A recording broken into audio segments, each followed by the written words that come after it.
मारी तुलसी घेर गमेर प्यारो लागे आंगणियो।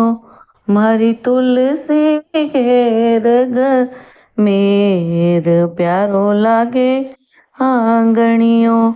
अब इस अध्याय में 9वां अध्याय हम शुरू करेंगे और 8वें अध्याय में हमने देखा कि इस कार्तिक मास का उद्यापन कैसे किया जाता है, कार्तिक व्रत का।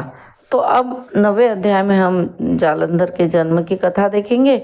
तो इसी के लिए मैं 2 लाइन गुनगुनाऊंगी। जो पढ़ेगा सुनेगा इसे वह होगा भव से पार। जो पढ़े सुनेगा इसे वह होगा भव से पार। श्री हरि कृपा से पढ़ रही 9वां अध्याय का सार। श्री हरि कृपा से पढ़ रही 9वां अध्याय का सार।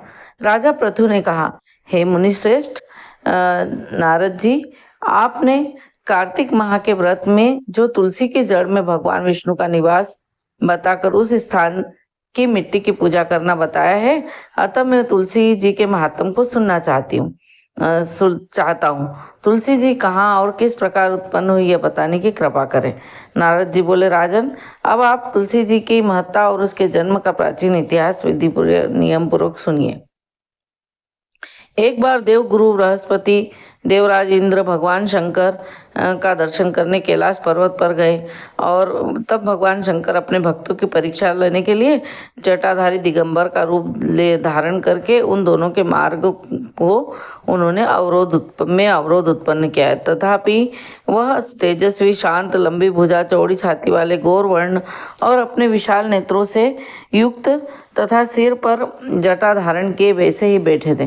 तथापि उन भगवान शंकर को न पहचान कर इंद्र ने उनसे उनका नाम व धाम आदि पूछते हुए कहा, क्या भगवान शंकर अपने स्थान पर हैं या कहीं गए हुए हैं? तब इस तपस्वी रूप भगवान शिव कुछ नहीं बोले। इंद्र को अपनी त्रैलोक्यनाथ होने पर गर्व था। आपको तो जानते हैं, इंद्र को गर्व बहुत जल्दी हो जाता है। उसी अहंकार के प्रभाव से वह चुप किस प्रकार रह सकता था। उसने क्रोधित होते हुए उस तपस्वी को घुड़क कर कहा, अरे, मैंने तुझसे कुछ पूछा है और तू उसका उत्तर भी नहीं देता। मैं अभी तुझ पर वज्र का प्रहार करता हूँ, फिर देखता हूँ कि कौन तुझ दुर्मति की रक्षा करता है। इस प्रकार कहकर जैसे ही इंद्र ने उस जटाधारी दिगंबर को मारने के लिए हाथ में वज्र लिया, वैसे ही भगवान शिव ने वज्र सहित इंद्र का हाथ स्तंभित कर दिया और विकराल नेत्र कर उसे देखा।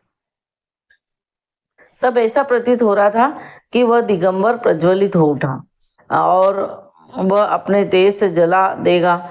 भुजाएं स्तंभित होने के कारण इंद्र दुखित होने के साथ साथ अत्यंत कुपित भी हो गया।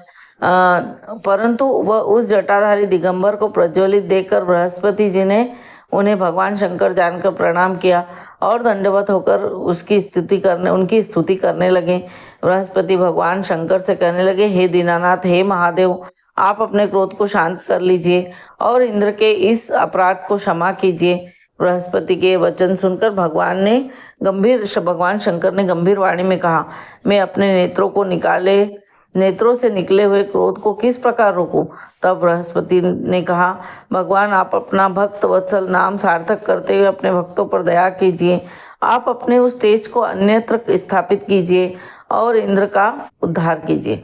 तब भगवान शंकर गुरु बृहस्पति से बोले, मैं तुम्हारी उस स्तुति से अत्यंत प्रसन्न हूँ। तुमने इंद्र को जीवन दान दिलवाया है। मुझे विश्वास है कि मेरे नेत्रों की अग्नि अब इंद्र को पीड़ित नहीं करेगी। और बृहस्पति ने इस प्रकार भगवान शिव से अपने मस्तक से निकले हुए अग्निमय तेज को अपने हाथों में ले लिया और फिर उसे क्षीर सागर में डाल दिया। तत्पश्चात भगवान शंकर अंतर्ध्यान हो गए। इस प्रकार जिसको जो जानने की कामना थी उसे जानकर इंद्र और बृहस्पति अपने अपने स्थान को चले गए। यही था 9वां अध्याय जो मैंने आपको सुनाया। और अब अगले 10वां अध्याय हम पढ़ेंगे। तो उम्मीद है कि आपको ये पसंद आ रहा होगा, और अगर पसंद आ रहा हो तो मेरी channel Padma Solanki bhajan and कहानियाँ पर सभी अभी तक के पूरे 9 अध्याय डले हैं। तो आप अभी तक अगर आपने नहीं पढ़े हैं तो आप पढ़ सकते हैं उन्हें, और साथ में कार्तिक मास में तो ज़रूर ही सुनना चाहिए। अगर घर में कोई बूढ़े लोग रहते हैं जो नहीं पढ़ पाते तो कम से कम हम उनको फ़ोन में सुना सकते हैं। तो यही था 10वां अध्याय 9वां अध्याय। जय श्री कृष्ण, राधे राधे। जय श्री कृष्ण, राधे राधे।